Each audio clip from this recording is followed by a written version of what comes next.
प्रभु यीशु मसीह Nicodemus से कहते हैं।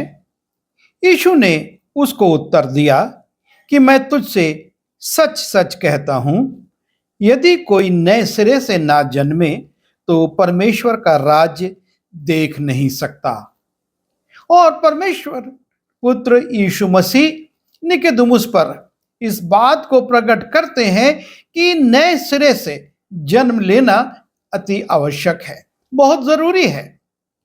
और इस प्रकार से देखा जाए तो मनुष्य के दो जन्म हुए, पहला जो शरीर से और दूसरा जो आत्मा से है। और इसलिए यीशु मसीह उससे कहते हैं, क्योंकि जो शरीर से जन्मा है वो शरीर है और जो आत्मा से जन्मा है वो आत्मा है। अर्थात शरीर का जन्म अलग है और आत्मा का जन्म अलग है। और जब हम अदन की वाटिका में जाते हैं तो वहां पर परमेश्वर आदम और हव्वा को उनकी वस्त्र विहीनता की अवस्था में एक पशु के चमड़े का अंगरखा बनाकर पहनाता है और इससे उनकी शारीरिक नग्नता छिप जाती है। लेकिन मनुष्य की आत्मिक नग्नता कैसे छिपे? जो शरीर से जन्मा है वो शरीर है और उसको हम वस्त्रों के द्वारा अच्छे अच्छे वस्त्र लेकर हम सुसज्जित भी करते हैं और ढांपते भी हैं। लेकिन आत्मा के लिए हमारे पास क्या उपाय है कि हम आत्मा में वस्त्र विहीन ना हो? क्योंकि जो बालक जन्मता है, जन्म से उसके पास वस्त्र नहीं होता, उसको वस्त्र पहनाया जाता है।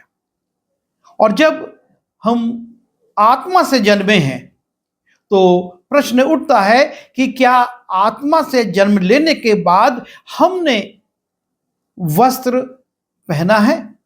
वो वस्त्र जो कि आत्मा को ढांपे, जो आत्मा को सुसज्जित करे, जो आत्मा को सजाए। शरीर को सजाने के लिए तो बहुत वस्त्र हैं संसार में, पर आत्मा के लिए? और तब पौलुस रोमियो की पत्री में उसके 13वें अध्याय के 14वें पद में लिखता है, वरन प्रभु यीशु मसीह को पहन लो। वो आत्मा को ढांकने के लिए उपाय बताता है और कहता है कि प्रभु यीशु मसीह को पहन लो। हमको ये जरूरी है कि जब हमने आत्मा में जन्म लिया है तो हमने यीशु मसीह को पहना है या नहीं, क्योंकि हमको वस्त्र पहनना जरूरी है। और पौलुस इस बात को समझाता है कि यीशु मसीह को हमें पहनना होगा, इस वस्त्र विहीनता से बचने के लिए कि हम परमेश्वर के सामने खड़े हो सकें, परमेश्वर पिता के सामने हमको आदम के समान भागना ना पड़े, हमको छिपना ना पड़े।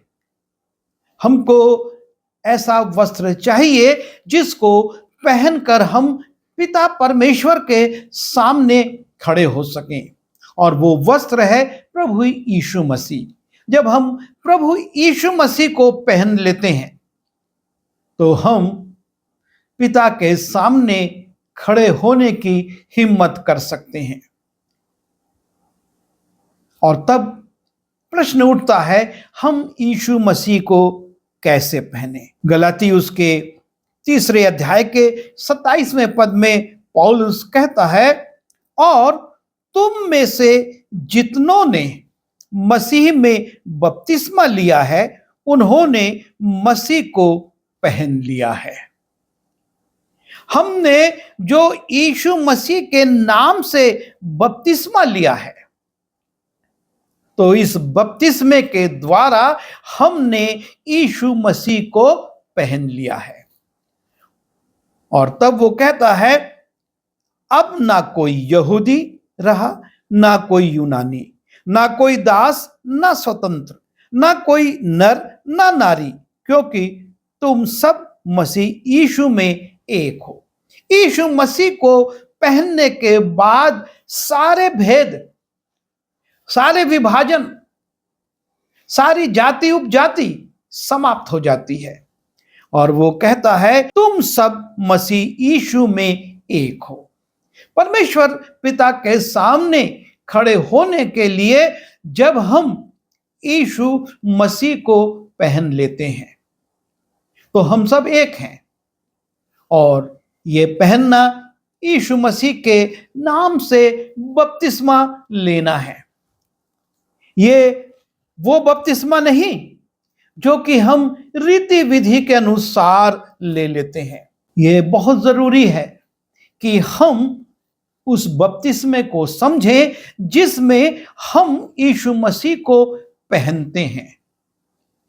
बहुत से लोग विवाह करने के लिए, बहुत से लोग मसीह संस्थाओं में नौकरी पाने के लिए बपतिस्मा लेते हैं कि उनको बपतिस्मे का सर्टिफिकेट मिल जाए और उनका काम हो जाए। परमेश्वर को आपके और मेरे बपतिस्मे के सर्टिफिकेट से कोई मतलब नहीं है। वो देखना चाहता है कि हमने कैसे बपतिस्मा लिया है। और जब पहली कलीसिया की स्थापना हुई उसके पहले लोग पतरस के पास और चेलों के पास आए और उनसे पूछने लगे हम क्या करें।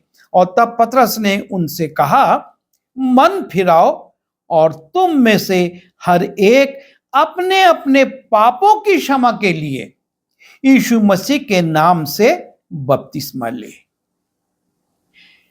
जो पहली शर्त है और वो है मन फिराओ। जब यूहन्ना बपतिस्मा देने वाले ने भी जल से बपतिस्मा देना शुरू करा था, उसने यही कहा था मन फिराओ। यीशु मसीह ने भी जो पहला संदेश दिया वो कहा था मन फिराओ, क्योंकि परमेश्वर का राज्य निकट आया है। और पतरस भी लोगों से कहता है कि मन फिराओ। आवश्यकता इस बात की है कि हम संसारिक बातों से, संसारिक खान पान से, संसारिक शौक से, संसारिक मित्रों से और संसारिक चीजों से जो कि हमको संसार में लिप्त करती हैं, उनसे मन फिराएं। हमारा मन संसार में अगर लगा हुआ है और हम बपतिस्मा ले रहे हैं तो व्यर्थ है। एक औपचारिकता है, एक रीति विधि को पूरा करना है, हमको मन फिराना है हर एक उस बात से जो हमको संसार से जोड़ती है, संसारिकता में हमको फंसाती है। उन सारी बातों से हमको मन फिराना है। और मन फिराने के बाद हमको इस बात को भी स्वीकार करना है कि हम मनुष्य हैं, और चूंकि मनुष्य हैं और इसलिए पापी हैं। अपने पापों की क्षमा के लिए हमको यीशु मसीह के नाम से बपतिस्मा लेना है। हमको इस बात के लिए सचेत होना है कि हम सिर्फ एक रीति विधि पूरा करके बपतिस्मा लेकर परमेश्वर के सामने खड़े होने के योग्य नहीं बन सकते हैं। हमको इस बपतिस्मे के द्वारा यीशु मसीह को पहनना है। और पौलुस रोमी उसके 6वें अध्याय के पहले 6 पदों में लिखता है, सो हम क्या कहें? क्या हम पाप करते रहें कि अनुग्रह बहुत हो? ये बड़ी गंभीर बात है कि हम पाप कब तक करें, जब तक हमने ये नहीं जाना कि हम पाप कर रहे हैं। हम पाप करते हैं तो क्षमा है, लेकिन सब कुछ जानने के बाद और बपतिस्मा लेने के बाद अगर हम पाप करते हैं तो ये अनुचित हो जाएगा। और इसलिए वो कहता है, सो हम क्या कहें? क्या हम पाप करते रहें कि अनुग्रह बहुत हो? कदापि नहीं। हम सब पाप के लिए मर गए, तो फिर आगे को उसमें क्यों कर जीवन बिताएं? हम बपतिस्मा लेने के द्वारा पाप में मर चुके हैं, जैसा कि यीशु मसीह मरा और गाड़ा गया और तीसरे दिन मृतकों में से जी उठा।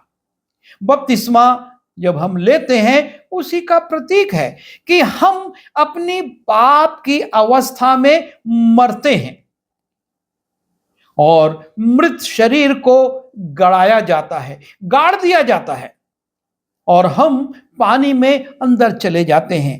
क्या तुम नहीं जानते कि हम जितनों ने मसीह यीशु का बपतिस्मा लिया तो उसकी मृत्यु का बपतिस्मा लिया।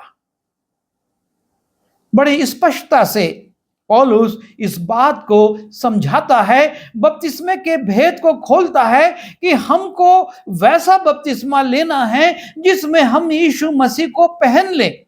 और तब वो कहता है कि जब हम बपतिस्मा लेते हैं यीशु मसीह की समानता में हम मर जाते हैं।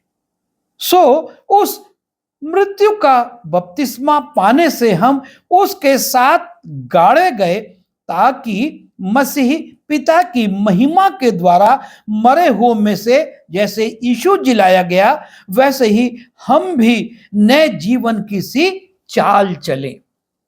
हम पाप के लिए मर गए, गाड़े गए और यीशु मसीह की समानता में हम जी भी उठे। और जब हम यीशु मसीह की समानता में जी उठे तब हमें पिछले जीवन की चाल नहीं चलना है, लेकिन वो कहता है कि नए जीवन की सी चाल चलें। क्योंकि यदि हम उसकी मृत्यु की समानता में उसके साथ जुट गए हैं तो निश्चय उसके जी उठने की समानता में भी जुट जाएंगे। हम पाप के लिए मर गए तो अब हम नए जीवन की चाल चलने के लिए जी उठेंगे, क्योंकि हम जानते हैं कि हमारा पुराना मनुष्यत्व उसके साथ क्रूस पर चढ़ाया गया ताकि पाप का शरीर व्यर्थ हो जाए।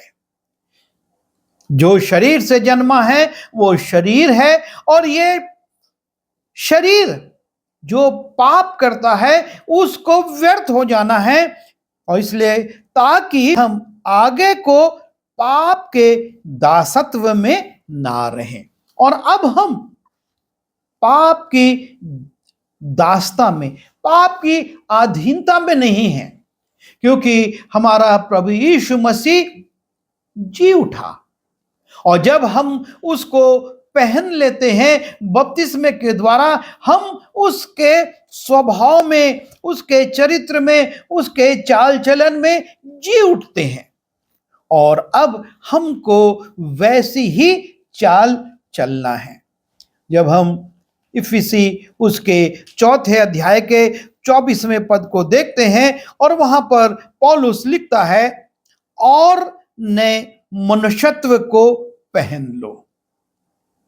जब हम यीशु मसीह के नाम से बपतिस्मा ले चुके हैं, मन फिरा चुके हैं, पाप के लिए मर चुके हैं, तब हम एक नए मनुष्यत्व में जी उठे हैं और उस मनुष्यत्व को हमको पहन लेना है, पहने रहना है, जो परमेश्वर के अनुसार सत्य की धार्मिकता और पवित्रता में सृजा गया है। अर्थात अब हमारे जीवन से धार्मिकता और पवित्रता प्रकट होनी है, यह दिखाई देना है। अब हम उन पुरानी रीति विधियों की धार्मिकता में नहीं है और ना हम पुराने मनुष्यत्व में हैं, लेकिन हमारी पवित्रता, हमारी धार्मिकता संसार में प्रभु यीशु मसीह को प्रकट करने वाली हो, तभी हम परमेश्वर के सामने खड़े हो सकेंगे। तभी हम संसार के सामने ये प्रकट करेंगे कि हमने यीशु मसीह को पहन लिया है।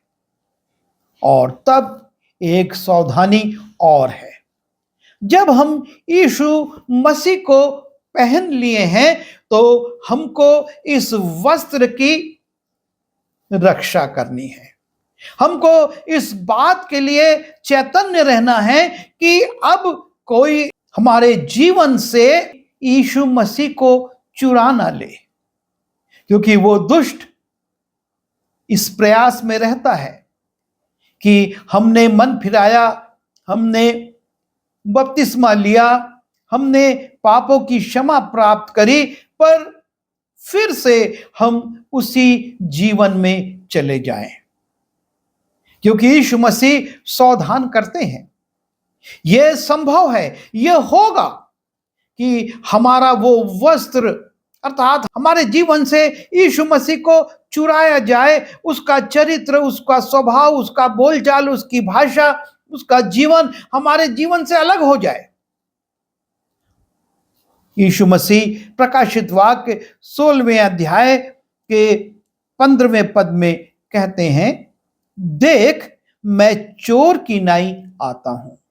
यीशु मसीह का आगमन कब होगा कोई नहीं जानता।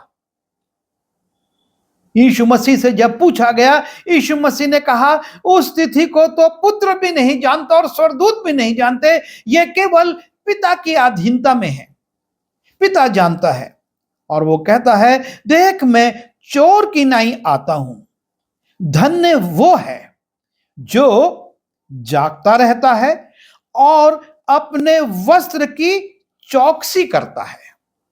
अपने वस्त्र की, जो यीशु मसीह को हमने पहना है, उसकी चौकसी करना है, उसके प्रति चैतन्य रहना है। ये ना सोचे कि हमने बपतिस्मा ले लिया अब सब कुछ हो गया। हमको प्राण देने तक विश्वासी रहने के लिए चैतन्य रहना है। और वो कहता है, और अपने वस्त्र की चौकसी करता है कि नंगा ना फिरे, लोग उसका नंगापन ना देखें, क्योंकि फिर संसार हंसेगा। बहुत ये मसीह मसीह करता था और आज फिर उसी जीवन में, उसी खान पान में, उसी आचरण में, उसी व्यवहार में, उसी भाषा में आ गया है।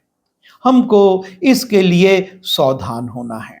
और इसलिए जब हमने नए सिरे से जन्म लिया है, जब हमने आत्मा में जन्म लिया है और हमने यीशु मसीह को पहन लिया है, तो हमको सावधान रहना है, हमको चैतन्य रहना है कि हम उसमें स्थिर रहें, कोई हमारे वस्त्र को चुराने ना पाए, वरना हम प्रतिफल नहीं पाएंगे। हम परमेश्वर के सामने, पिता के सामने खड़े नहीं हो पाएंगे। हमको छिपना होगा, हमको उस अंधकार में डाल दिया जाएगा जहां पर रोना और दांत पीसना है। और इसलिए हम इस बात के लिए चैतन्य रहें कि जब हमने यीशु मसीह को पहना है तो हम उसकी रखवाली करें और उसमें स्थिर रहें। आइए दुआ करें। प्रभु जी, धन्यवाद देते हैं कि हमारी आत्मिक नग्नता को ढांकने के लिए आपने अपना बलिदान दिया, ताकि आपके नाम से हम बपतिस्मा लेकर आपको पहन लें और आपके स्वभाव को, आपके चरित्र को, आपके जीवन को संसार पर प्रकट करें। हमारी सहायता करिए कि हम अपने वस्त्र की रखवाली करें, चैतन्य रहें, ताकि हमको फिर से वस्त्र विहीन होना ना पड़े। बिनती यीशु के नाम से मांगता हूं, आमीन।